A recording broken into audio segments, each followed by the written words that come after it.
Hey, everybody, welcome back. We are live. I hope you had a chance to grab some lunch, had a chance to check out some of the expo booths, and then just catch up on social media in general. There's lots of great tweets and social shares. I want to say thank you to everyone who's sharing great quotes, great insights from these sessions. The hashtag is Unvalley, and that is Unvalley with an E in it, which I, of course, dropped this morning when Gary Vaynerchuk retweeted my link. So, hey, if we're not making mistakes, we're not moving fast enough, right? We've got an awesome keynote here to start off the second half of day one. I'm really excited about this, and I think it's a great way to build on some of our other conversations we had earlier this morning.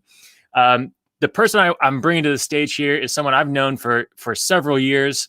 Actually, I think I maybe first met him a decade ago when I was first joining the Indianapolis tech community, way back in the day when I was working at a cloud hosting company called Blue Lock. Amin Brar is our guest today and is our keynote. He is currently the CEO at JobVite, very entrepreneurial person. Love his energy, love his enthusiasm, but also just love his vulnerability and willingness to go there. He really has an extensive background in tech, from startup to scale up to larger enterprises like JobVite. He's held key corporate strategy and finance roles at Fortune 500 companies. He's a former president of Apparatus and led the company through an awesome acquisition. He and his teammates then launched Canvas after that, the first enterprise-grade text-based interviewing platform that enables recruiters to share more job candidates and market employment brands, which was acquired by JobVite, where he is now the CEO, has led several other acquisitions, and is doing some really incredible things. So please help me welcome to the virtual stage, Amin Brar. What's up, Matt? How are you, man? Thanks for being here, dude. Glad to be here. Glad my head fit into this square. I've been having trouble with that myself here today. So you're not alone there. Dude, I'm so excited to catch up. There are a lot of exciting things happening at JobVite, from moving the headquarters to Indianapolis to all these new acquisitions.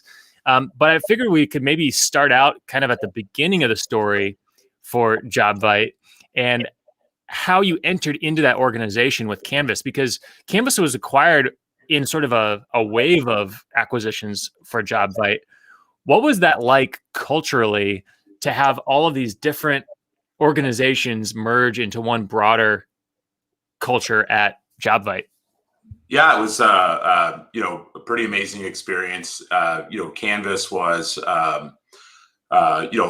pretty fast success stories. We launched June 13th of 2017, and then were acquired by the end of the following year, essentially. So it was a wild ride. We kept it pretty lean and mean, and had a number of different exit opportunities. And the thing we really appreciated about the combination with JobVite was that there was a desire from the private equity firm that wanted to bring this thesis together to really focus on creating a category leader, bringing together multiple companies kind of all at the same time across different aspects of the talent acquisition landscape. So we brought together JobVite, a company called Telemetry out of near Vancouver, British Columbia, Rollpoint, and then Canvas. And Canvas was the smallest company of the bunch, small but mighty, as we say. And the one that was anchored here in Indianapolis. So, it was a wild ride. I mean, we really wanted to very quickly establish kind of a new mission and a values-based direction for the company. So we focused a lot on kind of our culture and really, took a hard look at, the companies that we acquired and, what made sense to form into this new JobVite that we were going to go build a new one company out of. And so we took a very mission and values-based perspective, and that that paid off for us. It certainly was a wild ride, and it took a lot of work, and a lot of leveling up across the leadership team, and really thinking hard about how do we create one cohesive mission-based culture to go accomplish, making a big dent in talent acquisition. So it was quite the ride. As you mentioned, part of that journey was a belief that we could leverage Indianapolis as kind of a operational center for the company. And we're able to very quickly do that. And then that ultimately led to shifting the headquarters here to Indianapolis as well. Well, I want to circle back to that and maybe see if I can dig a little deeper on that. Sure. But want to first dive in a little bit more on that Canvas journey, because that was a heck of a fast, swift growth. And culturally, you talk about setting your mission and vision and values. And I've got some chatter here in the chat, people saying that it was one of the best powder keg pitches they ever saw. What was it that you think put so much energy and made Canvas exceptional in that relatively short startup lifespan from launch to acquisition? Yeah, we spent a lot of time. Like we really believed that we were onto something special, even before we'd kind of written a line of code. I mean, a lot of the desire to build Canvas just came from us scaling apparatus and then working to help scale Virtusa globally, and just felt like we might have had a novel take on how to engage and screen candidates in kind of this new world. So I think from day one, just a lot of belief that we were onto something.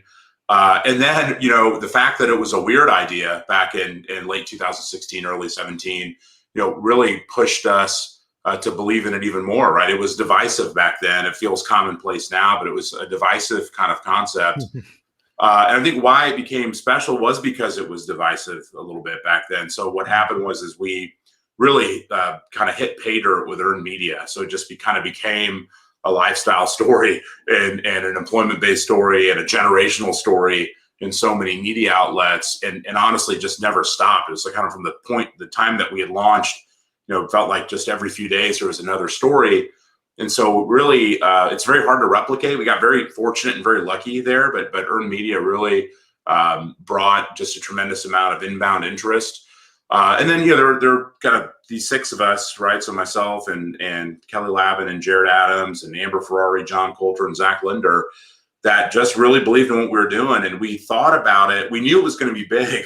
We really believed it was going to be. And so we thought about everything from just super high scale at the very beginning. And so we built, kind of our digital bits and the way we support our customers, the way we communicate, and the way we manage process, always kind of thinking through the lens of one to many.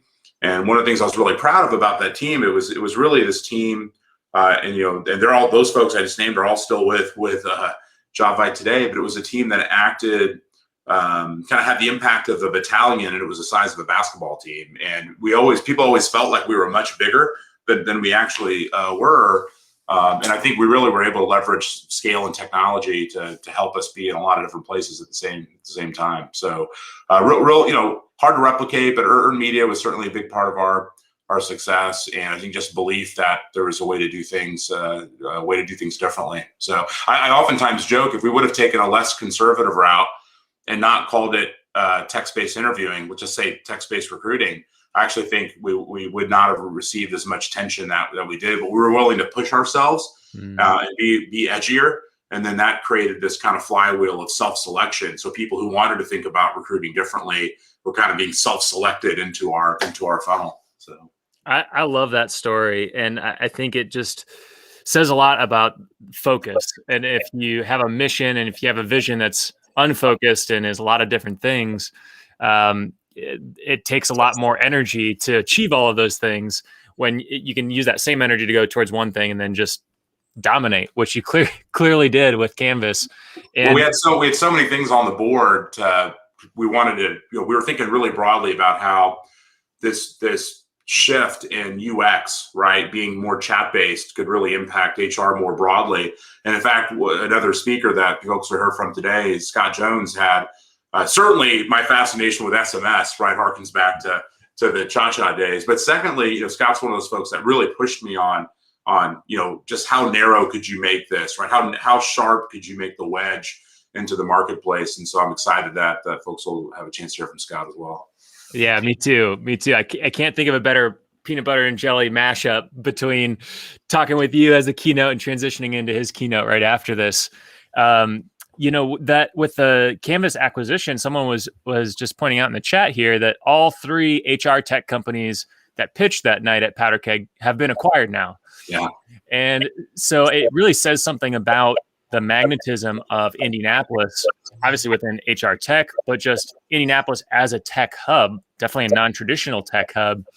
What was that conversation like when talking with the JobVite team about officially moving the headquarters from Silicon Valley to Indianapolis? Yeah, I think there was a belief that, from the board, that Indianapolis was an opportunity from a talent perspective to bring fresh talent into the company and kind of bring it in at scale.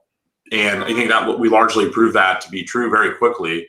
And so we kind of scaled from there was a kind of a JobVite services outpost here at the time as well, which was nice. We had a few people in that conduit, we had a few people in the Canvas conduit, and we were able to bring it together and then quickly scale up into over 100 folks or so. So I think there was just this belief, and private equity and venture capital investors were seeing this, right? That the heartland, kind of these non-traditional markets they were seeing success. So quite frankly, it wasn't as much of an uphill battle because there was already this belief that there was this democratization of talent all across the U.S. and it's actually an opportunity to differentiate and kind of hit a market a little bit different than just the traditional talent game that we were playing in Silicon Valley and other markets. So, and that's largely, proven to be true. There's just folks here, that just really are looking for great opportunity and a chance, to do something different in tech. And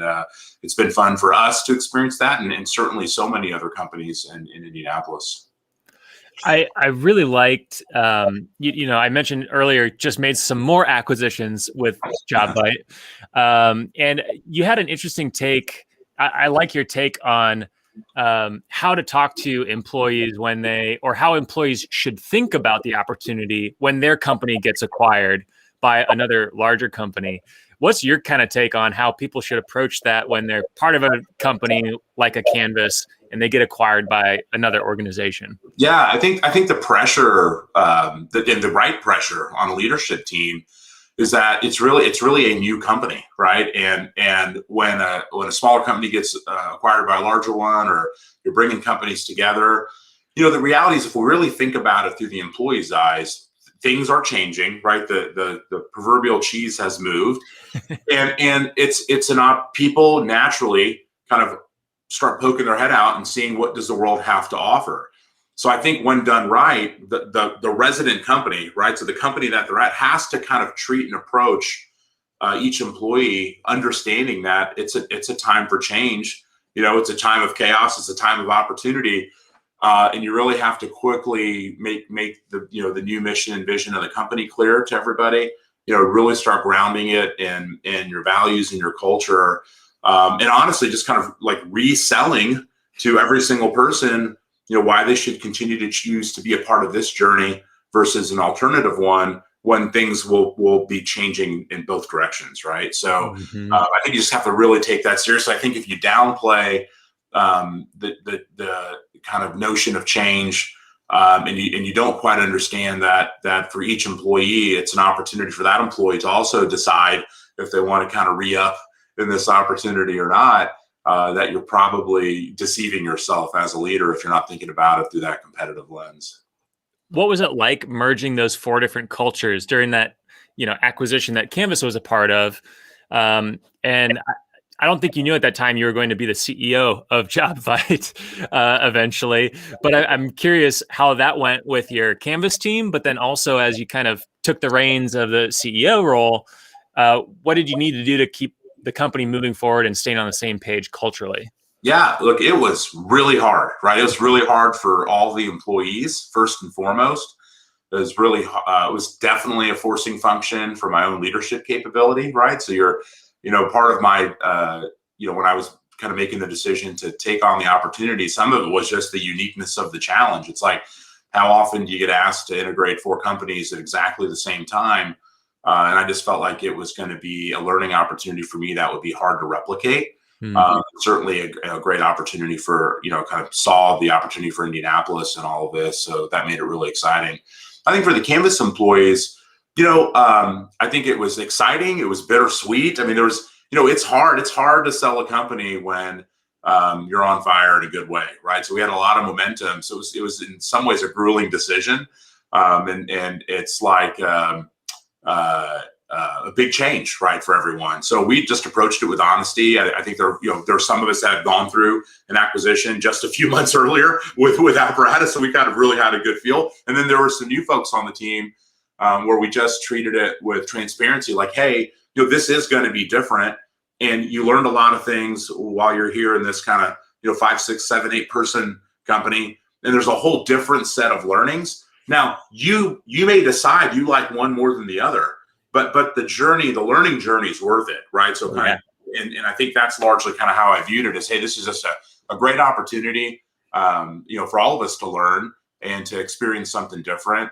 And so don't make rash decisions. So that was kind of how we talked to the Canvas team, and that largely worked out really, really well. And we have people that have been incredibly successful at JobVite. And then for the larger 4 companies as we're coming together, I mean, gosh, it's making it clear really quickly that you're going to care for these people, and you're going to care about a mission, and you're going to make this thing bigger than the individual people, right? And so that took time, right? So 2019, it was a blur in many ways, right? And there were lots of ups and downs. I mean, we say this honestly, like, you can see it in our Glint scores, right? Like, you can see all the acquisitions happen, all this change hits the system, and like, engagement's down, but we knew we could get this thing through to the other side.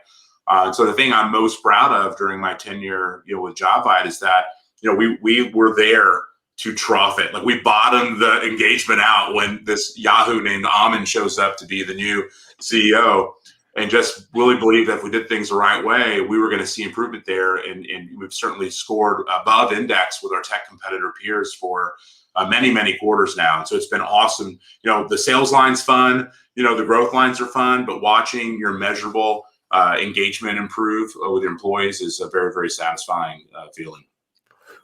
What do you think, speaking of change, obviously huge shifts in the talent space right now.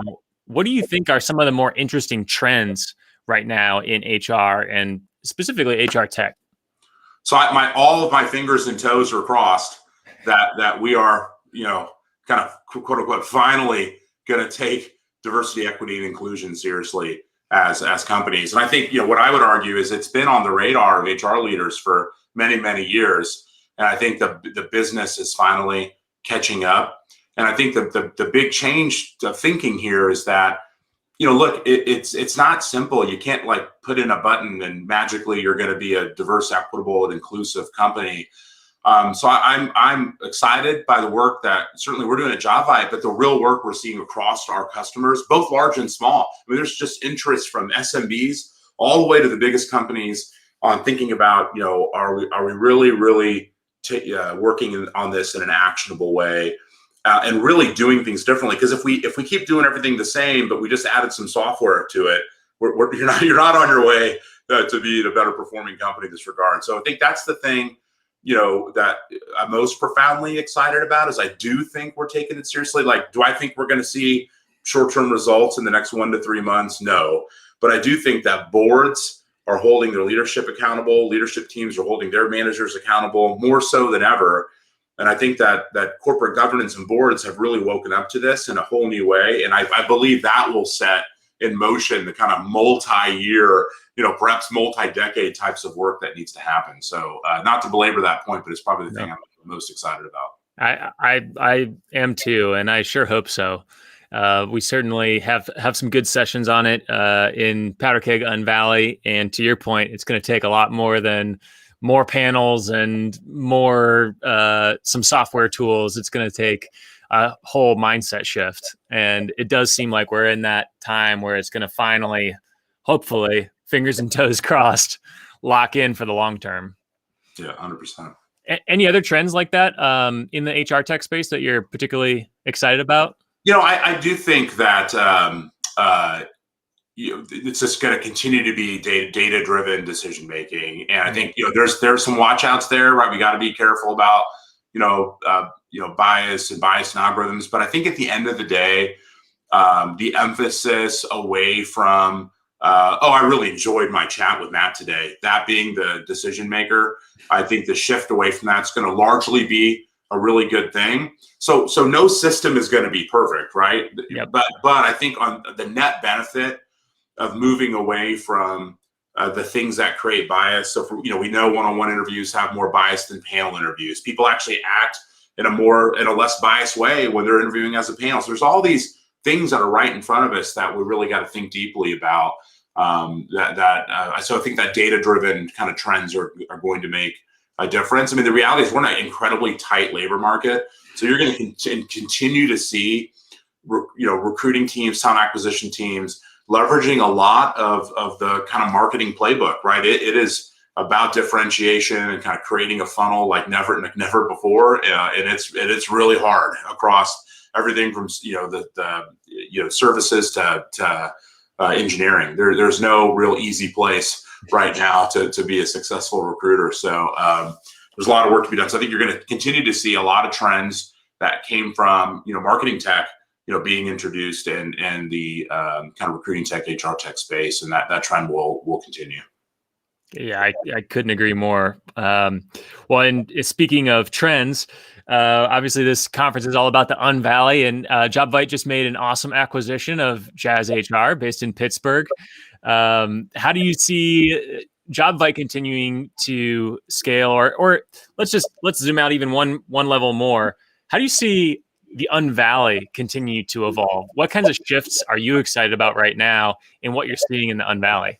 Yeah, I mean, I just think the good news is, and this was not the case, a decade or so ago, but honestly, location's just mattering just way less to the money in the game, right? So the financiers, if you will, are really excited about the Unvalley. They're really excited about the Pittsburghs and the Indianapolises and the Columbuses, and they're excited to invest and go differentiate in these markets and take advantage of the talent, right? That's what this whole thing comes down to in the tech space. And so, what I would say is, I'd encourage everybody to just kind of remove I have just the inferiority chip of being in the Unvalley and really just start to embrace it, as a strength. It is not a top concern of the majority of venture capitalists and private equity firms today. And that is a hard thing for us to get our heads wrapped around.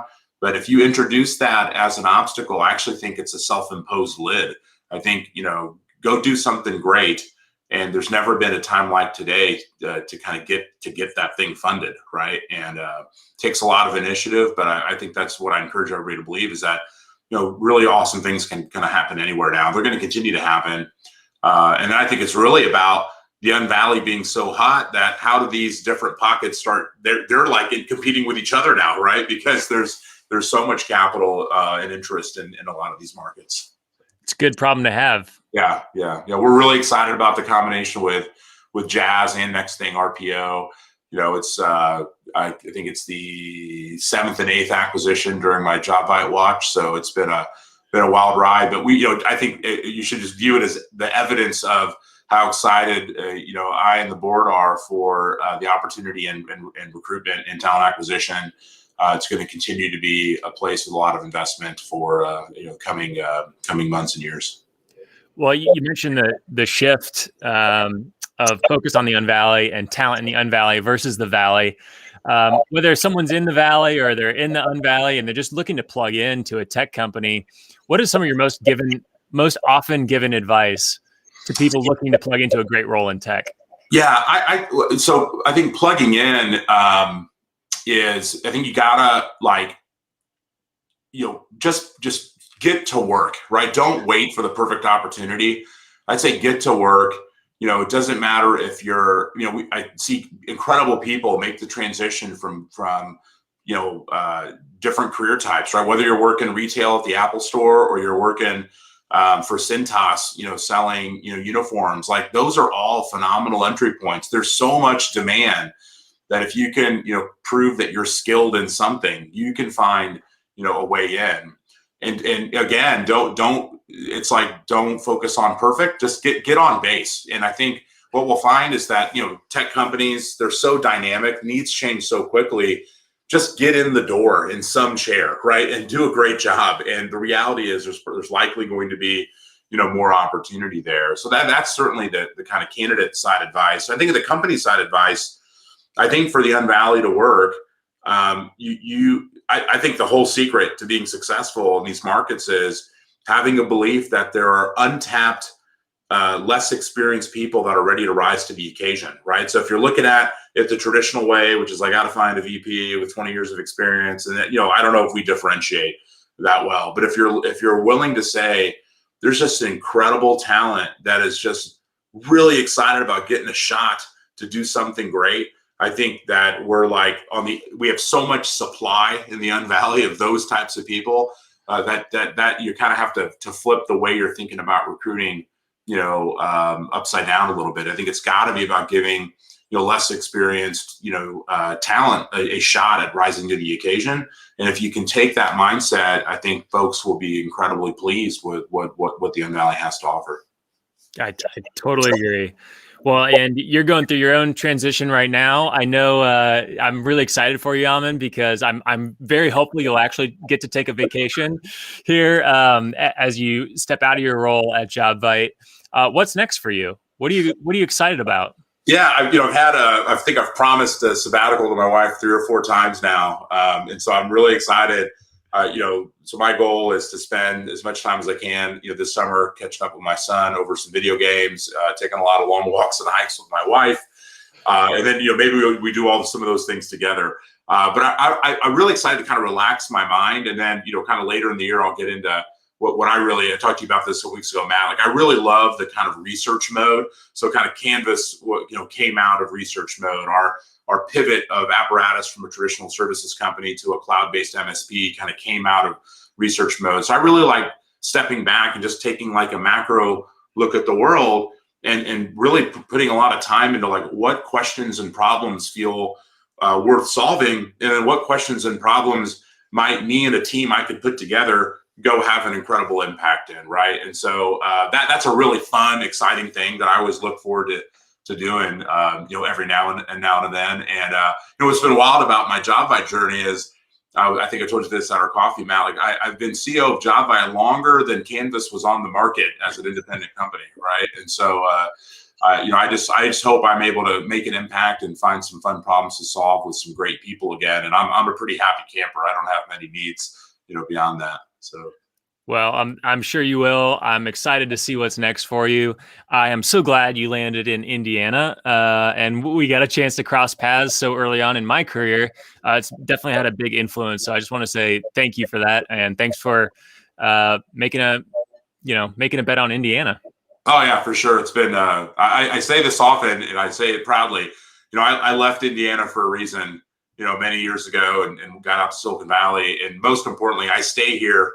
Yeah, for lots of great reasons now, and so I'm addicted to this place and excited to be a part of it. So absolutely, man. Likewise.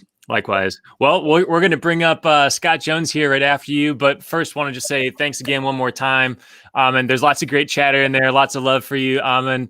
Hope you have a chance to pop in Unvalley as you want, but I know you're super busy. Congrats on everything you're doing at JobVite, man. Thank you. Also, we have to get Scott to talk about how he schooled me in my younger days. So okay, I will ask him. I'll ask him that. See if he's got any good stories. Yeah, all right, we'll see you. Thanks. Awesome. Thanks, Amin. And we're going to bring Scott up in just a moment. But before I do, I wanted to give just a quick shout out to a company that's made all this possible, and that is Resultant. Resultant is a partner of ours. They just rebranded this week. They were formerly KSM Consulting, which is a modern consulting firm focused on data, tech, and digital transformation. And Resultant is hiring for over 40 roles right now and anticipating further national growth this year. So find out more at resultant.com and definitely check out their expo booth here after the session with Scott. Next up, I do want to give Zotech Partners a huge shout out. This team is on the forefront of innovation in the healthcare industry right here in the Unvalley, and they're reimagining the patient financial experience to make healthcare and more accessible for more people. And I love the people that work at this company. Everyone I've met at Powder Keg events, whether they're virtual or in person pre-pandemic, just super innovative, super interesting folks to connect with. And they also have an expo booth. So just want to call that out. And last but certainly not least, Black Ink IT, the CEO of Black Ink is going to be speaking on a panel tomorrow. But if you love technology and you don't want to work with just one company, Black Ink might be a good fit for you because their 2019 breakout award-winning company culture, really cool team, doing interesting things, working with lots of companies as a consulting company. So just wanted to call that out and make sure you plug in with those folks at the expo. All right. I'm going to bring my good friend and mentor here to the stage. This is someone who is a serial entrepreneur, has an infectious energy and enthusiasm. And Scott Jones is someone I have followed for a very long time.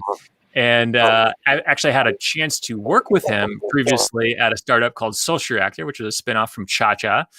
And Scott is the founder and president now at 1150 Academy, veteran of early stage entrepreneurship, prolific inventor with over 50 patents. I don't even know if I knew that you had 50 patents. Co-founded Boston Technology, the world's largest voicemail company that grew to have over 2.5 billion subscribers, as well as Cha-Cha, Grace Note, and so many more. 1150 Academy is built to transform lives. We talked about it a little bit in our keynote with Ruben Harris. I could go on, but let's just dive right in. Scott, thanks for being here. Oh, I think you might be muted. That. Even better. All right. Hey, Matt, how are you? I'm doing well. Thanks for being here, man. Yeah, sorry, I just missed Amin. No worries. He told me to make sure I asked you how you schooled him. Yeah, well, I watched that, and I don't know, he schooled me, I think. But we had a good time all working together at Cha-Cha and Social Reactor, so that was a lot of fun. We learned a lot, and now we're applying it in lots of different directions. Yeah, so tell me about that. You and I got a chance to catch up on the phone earlier this week, and I'm just so impressed with the impact that 1150 is making. Tell me a little bit about where you're at right now, just in terms of scale. Yeah, well, we've had over a couple of thousand students through the program, over 1,000 graduates. And the cool thing about 1150, right now we're centered in Indiana. We're starting to get students from all over the country and, in fact, internationally. Because of the pandemic, we went online, so it broke down some barriers so that others could participate in, one of the nation's best training academies. There's other boot camps, and I think boot camps are a good thing. We're a nonprofit. That's a little bit unusual.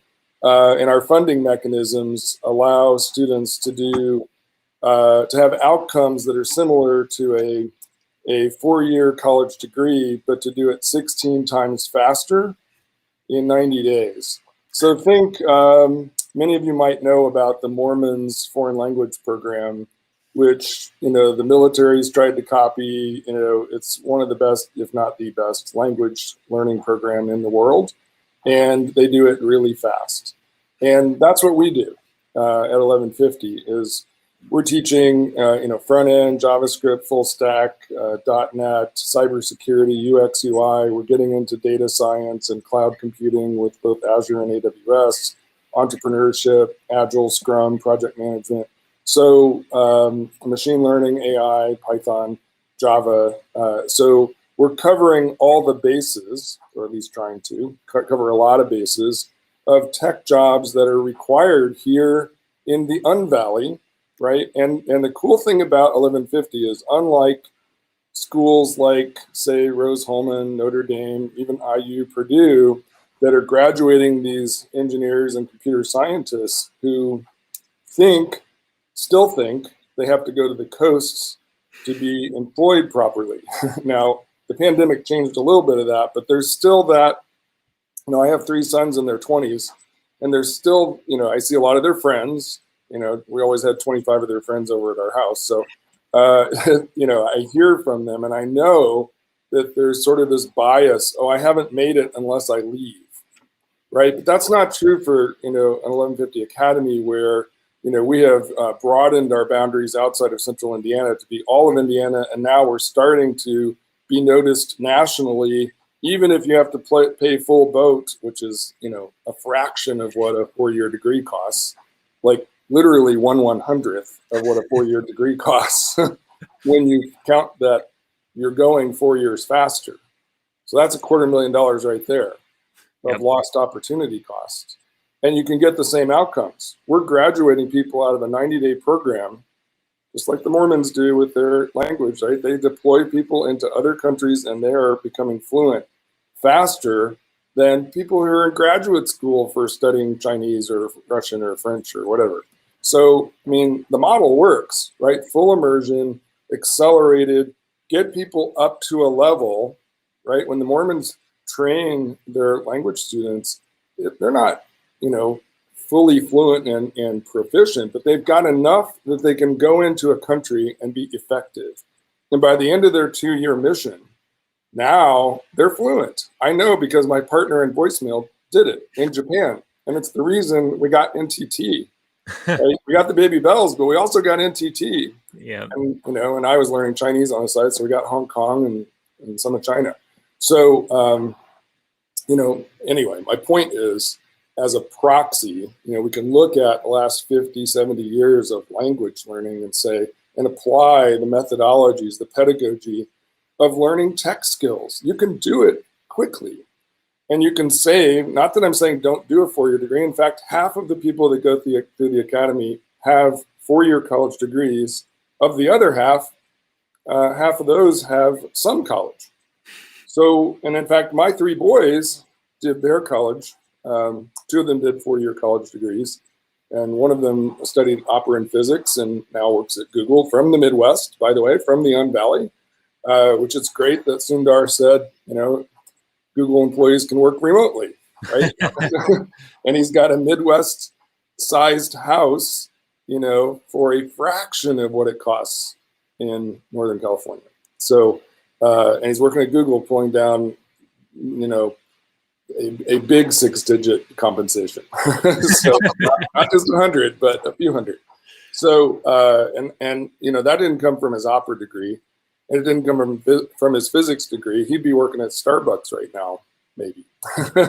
So nothing against baristas, but if you want the high impact career, then, these skills matter. And my other 2 sons are similarly, got their degrees, did college classes. One of them, came through Y Combinator and got 1.5 on a 12 million post.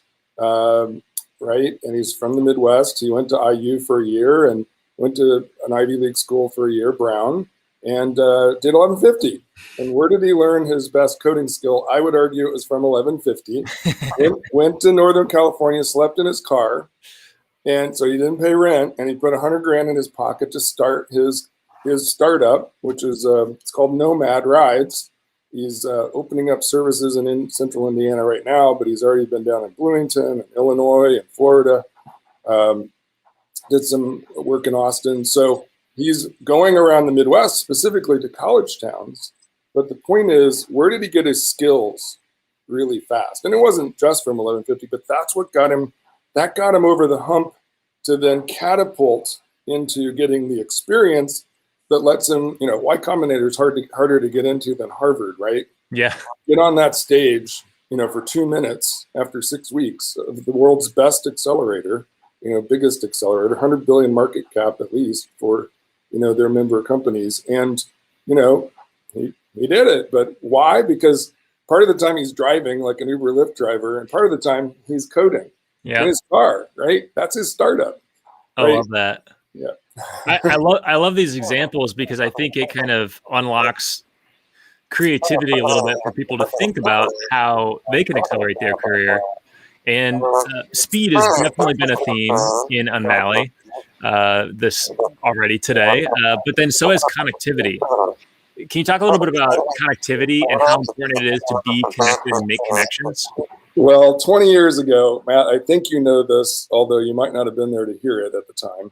But I ran a group. I led. It was not me alone. It was couple of hundred people from Indiana all over the state. It was legislators, it was academics, it was leaders of businesses, both new style businesses and old style businesses, that got together and said, you know what, Indiana sort of would like to participate in the tech economy, and we just weren't, right? 20 years ago, there wasn't, Don Brown was here, and that's it. So there wasn't a whole lot. And what we did is we stepped back as a group and said, what do we need? And we had 6 pillars, and one of them was connectivity. In fact, that was the one I said was most important. So thank you for what you're doing, Matt, with Powder Keg, because you and TechPoint and others are achieving what we only dreamed about 20 years ago in terms of connectivity. And when I said connectivity, a lot of people jumped to broadband or something. And I was like, no, that's not what connectivity is. Connectivity is, as an example, nonstop flights from Indiana to venture capital land in Silicon Valley or in Cambridge. And what you want is first class seats, not vacation seats. And you want them on the time frame that lets the VC wake up in the morning, sleep in their own bed, wake up in the morning, get on the plane, come to a board meeting, visit the company, meet with management, and get back, have dinner, make all the decisions they have to make, and get back on that plane and maybe have dinner, late dinner with their spouse, and sleep in their own bed again, right? So don't make the flights vacation seats, make them first class. So VCs that have money and, more importantly, experience and connections and syndication capabilities and talent connections, get them coming here. That's the kind of connectivity that we need. But in order to get the nonstop flights that we have been successful at getting here in Indiana, one of the prerequisites to that was a stupid little thing like daylight saving time. Now, I know the other Midwestern states and others who are listening to this will think it's just, ridiculous. But Indiana was the third last state to participate in daylight saving time. And it was as if we had our own currency, as if you could not cross the border and spend your money. Because, right, businesses operate on this commodity of time. And if you're always off by, right, we had 3 different time zones operating at the same time in this state 20 years ago, just 20 years ago. Again, that was in the category of connectivity. Stupid little roadblocks, right? Well, I think it's a big one because it came up during our opening keynote today. Gary Vaynerchuk called it out explicitly about starting an office in Chattanooga. No direct flights to New York City. And that was a hurdle. Well, and we might have had a hub for United or Delta had we done our daylight saving time sooner. But, Chattanooga, has an issue because Memphis is already built out with infrastructure and all that. But it matters. It really matters, right? Because you got to get people here who we want, to leverage, right? We don't want to do it alone. We want to bootstrap with the help, right? So, and then, going back to the 20 years ago, the 6 pillars, I won't name them all, but another huge one. So there was connectivity, there was funding. So access to venture capital. We got $240 million of the state's money. It brought in other venture capital. I started a $60 million fund myself, which has now evolved into Alos and other things here locally. And it brought some capital. It's still not. We're not a California. We're not a Massachusetts. We're not even in Austin, Texas yet. But, capital happened. But talent is the place where, as I started companies, unlike the companies I started on the East Coast and the West Coast, talent was maybe, well, I always put connectivity first, but talent's probably second and money's third, right? So you got to have the talent, or it just doesn't matter if you raise the money or if you're connected. You've got to have ways to get the talent. Now, having said that, having the connectivity means somebody who you want to recruit in as your VP of marketing or your CEO or your stud, tech engineer, developer. You want to be able to get them on a plane so it doesn't take them 3 days off work to even come here to look at the opportunity. And good news is, maybe we can work remotely. But why not get the opportunities of the Midwest? The lifestyle, the giant house for the money relative to California or Boston, Cambridge. why not be able to do that? That means you want to probably get them in person, which means have the connectivity and then have the talent. So having done Cha-Cha, Social Reactor, Escient, Grace Note, it was a common, not just common, it was staring in our face every day. How do we get talent? So I don't think it's a mistake that talent like you and Amin, came through Cha-Cha because I was just, just really focused on getting the best talent we could get right at those companies. And in fact, our talent has seeded, Salesforce and ExactTarget before that, Angie's List, Genesis. And so, our talent, Cha-Cha may not be around, but it wasn't a failure because, our DNA is everywhere, right? And so, having that high bar of talent, there were a few left at Cha-Cha who didn't go to these other places and said, why don't we start an academy? This was 7 years ago. We did it in my house where the spiral slide, you can Google it. We had the bar right in the middle of the classroom and the world's best theater, which you can see on MTV Cribs and all that. But that's where students stayed for a week, 7 or 10 days. And we weren't looking for, sort of the broad-based entry level. We were taking pretty talented people who knew something and teaching them Swift, which was a brand new language for the iPhone to do apps. And that's how we started, 1150 Academy. 1150 is my address of my house. So, so that was 7 years ago. Then I ejected for a little while, needed that breather that Amin was talking about. So I went off to Hawaii for a few years and brought in a really smart guy named John Qualls. And he went around and did a brilliant thing, which is ask employers what they really wanted. Did they want to build iPhone apps with Swift? And the answer was not really. If we needed to do that, we'd hire somebody on the coast. I don't know if that's the right answer, but that's what he got. And so what did he do? He asked, what do you need? And the jobs were in JavaScript and .NET here in Indiana. And so he aligned the curriculum to that. And instead of, killing people in a week the way we did in my house, people just like both the students and the instructors, fell over dead over the finish line after, 7 days. Many students were sleeping there, right? So if they slept. So it was really intensive. So we kept that part of it. But John thought, well, why don't we serve more people? And to the diversity issue, why don't we diversify to women, to minorities, to veterans? And he got around the state and educated at a lower level than what we do in the academy now. But, just more of this is what technology is about. You might want to think about, a career in tech, but then also in the classrooms, teach something over 9 or 12 weeks in the areas that employers wanted to hire. So then I came back to from Hawaii 3 years ago, and John was, I think, wanting his sabbatical. So he took off, and I said, well, I'll come back in. You've done some really great things.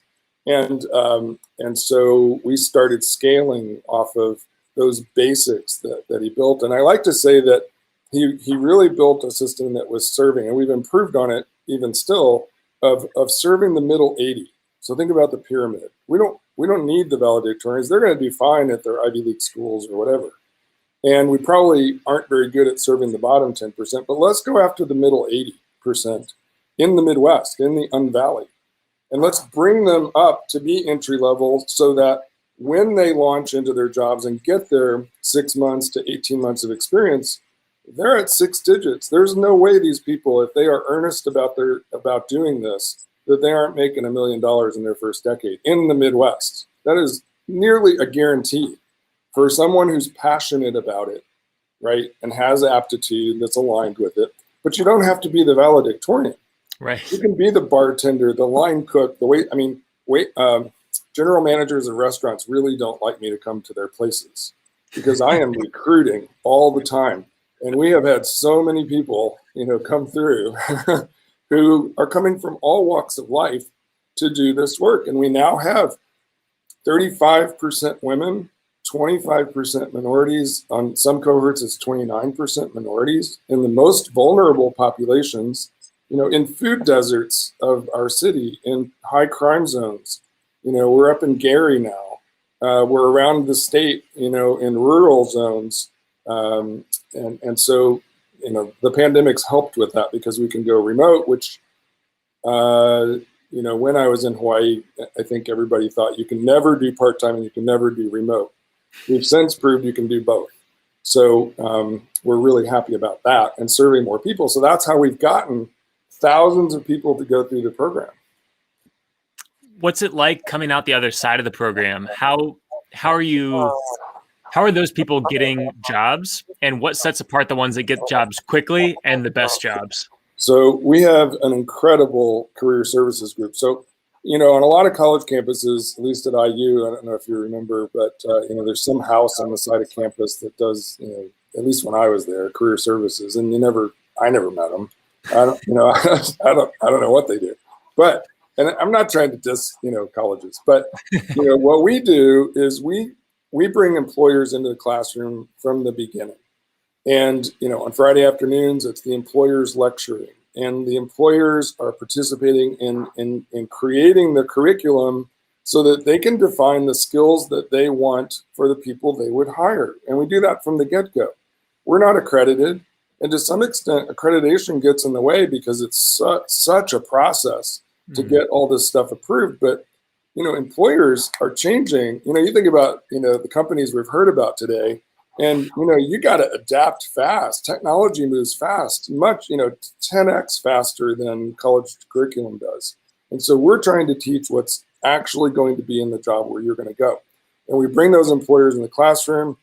We have them lecture. We do mock interviews from employers, not really to assess the people, but to give our students the practice so that when they get in front of an employer, they're ready to go, right? They can get through that interview process. And we go out to the employers and we say, what assessments are you doing? Are you doing Testome? Are you using Woven? Those are some things used locally here in Indiana. It's not true in every state, but it's true here. And so we offer those tests at our expense right here, so that, it's sort of like the Kaplan courses, where you get to take SATs over and over until you don't have that stage fright. You don't, right? At least you're in good test taking mode, so you can show your stuff. And we get to the whiteboards, and so we're not just teaching the semantics and the syntax of these languages and the details of cybersecurity. We're actually teaching like the components. Some people call them soft skills. I call them essential skills of doing the job. So when you come out of the academy, our employers, of which we've had 250 employers hire our people, and I don't know what the number is, but it's growing. It's dozens of employers that prioritize our hires. And I heard one of them say, I think it was from Geico, we know the 1150 grads because they do the extra. They're the ones that stay late. They're the ones that have the grit.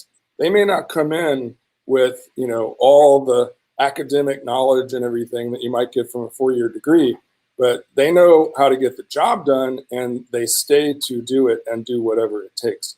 That's the 1150 way. And it was really my way, my whole career. And so I think that's what we as a boot camp bring to the table is full immersion and acceleration, and it positions you to keep learning when you get to that job, right? And that's when things really take off, is in that first 18 months. What do you suggest to people who are in that first 18 months? What things should they be prioritizing, beyond just effort? What kinds of things do you encourage your students to make sure they do? Yeah, so the really tricky part, and having been CEO of a lot of companies, and you can relate, is it's easy to sort of depend on your seniors, right, and your middle tier that's already doing it, and give the entry-level people short shrift. And we're trying to figure out, at the academy, ways to bridge that gap, in partnership with employers, so that we're helping in that up the ramp, getting those graduates up the ramp in a particular environment. Because if and I say this at every graduation, if you don't use what you just crammed into your brain tomorrow and the next day, it will fall out on the sidewalk, lost forever. So you have to use it, and you should be picking a project that, maybe it's for your church, maybe it's for some pet project you have, maybe, it's for a friend, but hold yourself accountable and pick projects, whether you're employed or you're not employed right away. Pick projects that are just outside your comfort zone, or maybe a little more outside your comfort zone, and make commitments to people around you that you're going to do it, right? It's what Amin said. It's like, get out there and get a job and start doing. Here, I'll show you my tattoo. Do. So get out there and do, right? And so if you do that, that's where I say, you're going to be happy. You're going to be leaping out of bed in the morning because it may not be the first job, but the second or third job, you're probably going to find something that really resonates and you're passionate about it and you're leaping out of bed in the morning. And oh, by the way, the money's going to find its way to you. Guaranteed, you're going to have a million under your belt in the first decade, if you take this stuff seriously. If people want to plug in and learn more about 1150, what's the best way to do that? Well, go to our website, and we have lots of testimonials. And what's interesting is, we literally have people that are making mid-30s or something, and from all walks, and it talks about this on the website. And I remember one guy, he was African American in his mid-20s, and he was making he did some community college classes, and then he took a job as a data entry person at a company. And he, after a year and a half of that, he came to 1150 for 90 days. He graduates. He immediately gets $55,000 to start. But recently, it was 18 months after that, he's at 90, right? And that's a typical path for us. And notice, it is inclusive. We have diversity. And I have some in fact, on the website, you'll see amazing stories about that. But we're doubling and we're enabling people to double and triple their compensation in very short order. And at this point, with CARES Act, with American Rescue Plan, and with a new legislative tool that just came to be, we invented it at 1150, and it's in the Career Accelerator Fund. It allows you to go through a program, and only if you get that high-paying living wage job do you pay anything back. And when you do pay, if you pay back at all, it's at 0% interest. There's no student debt instrument like that in the world, right, that I know about. I mean, you can have gifts. This is a sort of a pay it forward. You pay back only if you got what you needed, and you pay it back at just 5% of your gross for as long as it takes to pay back just the principal, no interest. So we have all kinds of financial programs that allow people to go through everything I've just described here in like 90 days for almost low or no cash out of pocket. I love that. I think it's such a cool opportunity. And whether it's someone who's listening right now that wants to plug in, or someone that's listening right now who knows someone that should plug in, it's just such an awesome opportunity. And most people just don't know that it's there. And I'm the same way when I go to restaurants, Scott, or when I'm getting my hair cut or wherever. If I hear someone that's saying, hey, my son is thinking about dropping out of school, maybe they're looking at, doing a sabbatical, I'm like, man, they've got to go through 1150 Academy, just because I think it's such a cool. And our partnership, Matt, with Powder Keg and with TechPoint, it just is perfect because we do more, with our professional recruiting team and your team that's helping, put those people with the jobs quickly. That's what's been missing. So Powder Keg, I just want to give you applause for all that you're doing in that area too. Oh, thank you. Well, it's certainly, to your point earlier, definitely is not just me. Really grateful for the team here. Really excited to have Rick on as a CTO, helping us build out the platform. And I'm so happy that we had a chance to chat a little bit here at Unvalley. Thanks for all the collaboration, and thanks for everything you're doing for the tech industry here in the Unvalley. Yep. Thanks for having me on, Matt. Good to see you again. Yeah, you too. You too. Well, I just want to say thanks one more time to 1150 Academy. We love working with them. Just an amazing 501c3 nonprofit, code and cybersecurity academy. that is just really impacting the lives of so many students. And you heard about the impact here, thousands, literally thousands of people over the last couple of years. Great conversation. I wish I could have extended it longer, but be sure to check out these next sessions. They're starting right now. We've got employer branding tactics that attract the best talent with Karen Clark Cole from Blink UX. We've got building an inclusive innovation and startup community with Fred Wang, Jen Graham, and Kathy Henrich. And then finally, how to pivot your product for accelerated growth. That is an awesome session. All of these sessions are awesome. So dive into the one that you want to plug into right now. Now is the time to go to that stage. Don't worry, you're not going to miss something. We'll record everything if you can't make it to one of the sessions you want to be in. And enjoy the rest of the afternoon. I'll see you in the sessions. Thanks so much.